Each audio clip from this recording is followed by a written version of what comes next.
नमस्ते दोस्तों, कैसे हैं आप? जो मैं आपसे बात करने जा रहा हूँ, मानव की जो श्वसन तंत्र है उसके बारे में हम जो बात करेंगे।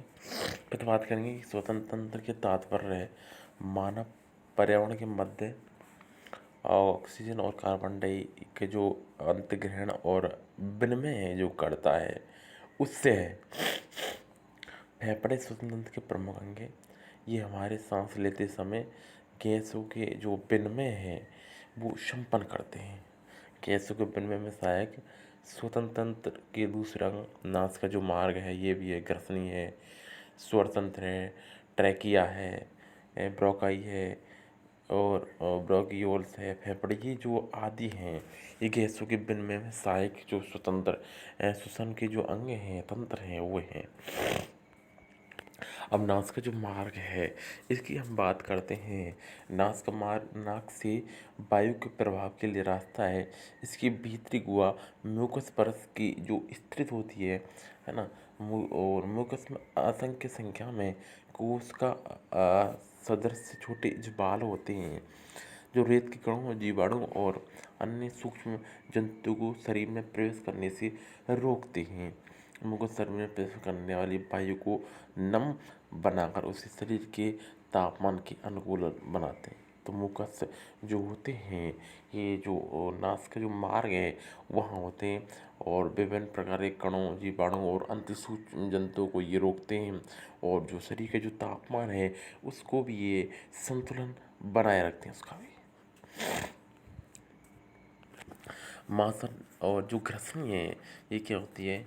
ये मांसन झिल्लीदार मार्ग नासा गुहा को श्वसन तंत्र के साथ जोड़ती है और ओरल गुहा को एजोफेगस के साथ जोड़ता है। ये सांस लेने, भोजन के अंतर्ग्रहण और बोलने में ये है जो मदद करता है। श्वसन तंत्र का वह भाग जो ग्रसनी को ट्रकिया से जोड़ता है लैरिक्स या स्वर तंत्र कहलाता है। इसका मुख्य कार्य ध्वनि उत्पादन है। लैरिक्स प्रवेश द्वार पर एक पतला बत्ती समान कपाट होता है जिसे एपिग्लोटिस कहते हैं। जब हम कुछ निगलते हैं तो ये ग्लोटिस बंद कर देता है। भोजन श्वास नली में प्रवेश नहीं कर पाता है।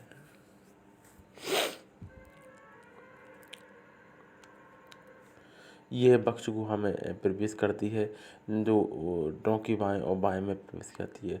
ट्रोंकी बाएं 3 शाखाओं में मटकर दाहिने फेफड़े में प्रवेश जो है करती है।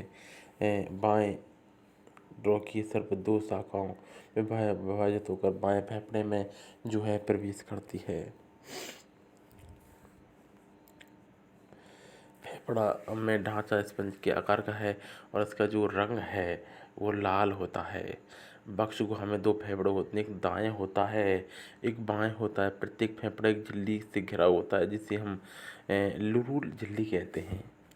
दाएं फेफड़े का बाएं फेफड़े की तुलना में जो आकार होता है वो बड़ा होता है।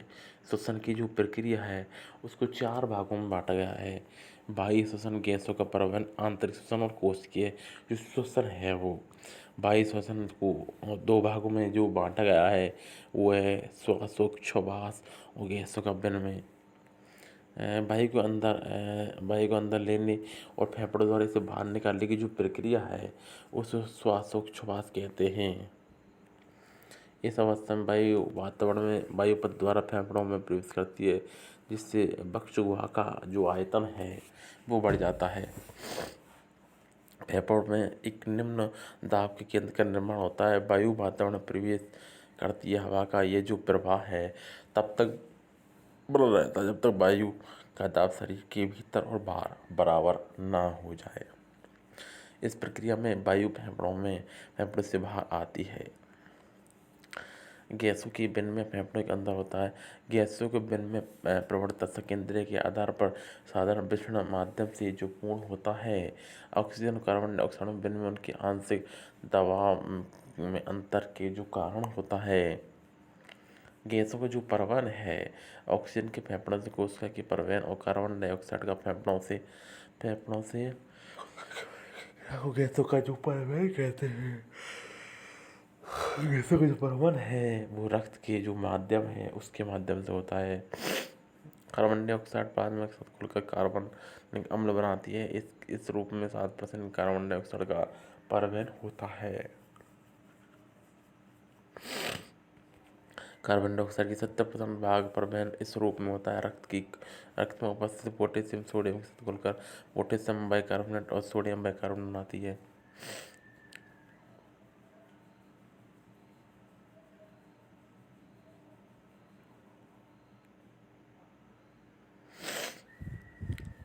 जब भोजन का ऑक्सीजन के अपचय होता है तो उसे अनोक्ति श्वसन कहते हैं। इस दौरान ग्लूकोज के 2 एटीपी बनते हैं। अनोक्सी श्वसन का अंतिम उत्पाद जंतु ऊतक जैसे मांसपेशी कोशिका में लैक्टिक अम्ल होता है। जब हम अधिक व्यायाम कर लेते हैं तो लैक्टिक अम्ल के कारण मांसपेशियों में दर्द होता है। ग्लूकोज है, इसमें एनर्जी प्राप्त होती है, और लैक्टिक है जो एसिड है ये रहा।